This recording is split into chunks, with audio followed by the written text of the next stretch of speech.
Vote హక్కును వినియోగించుకునేటప్పుడు ఓటర్లకు సంకుచితత్వం, వివక్ష, ప్రేరేపణలకు అతీతంగా ఎదగాలనే దృఢ సంకల్పంతో పాటు ప్రజాస్వామ్యంపై విశ్వాసం ఉండాలని రాష్ట్రపతి ద్రౌపది ముర్ము అన్నారు.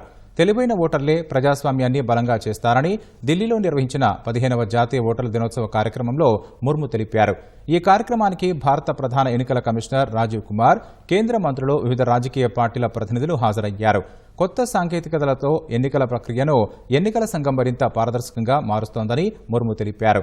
భారత ప్రజాస్వామ్యం ప్రపంచానికి ఒక ఉదాహరణగా నిలుస్తుందని చెప్పారు. అనంతరం ప్రసంగించిన సిఇసి రాజీవ్ కుమార్ విభజన ప్రచారాలను నివారించాలని, నకిలీ కథనాలను వ్యాప్తి చేయొద్దని రాజకీయ పార్టీలకు విజ్ఞప్తి చేశారు. తప్పుడు సమాచారం, నకిలీ కథనాలు ప్రపంచ ప్రజాస్వామ్యాలకు అతిపెద్ద ముప్పుగా మారిన ట్రెండ్ కనిపిస్తోందని ఆందోళన వ్యక్తం చేశారు.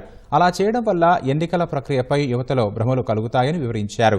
ఎన్నికల ప్రక్రియపై రాజకీయ పార్టీల ఫిర్యాదులు, సూచనలకు ఎన్నికల సంఘం ఎప్పటికప్పుడు లిఖితపూర్వకంగా స్పందిస్తుందని రాజీవ్ కుమార్ హామీ ఇచ్చారు.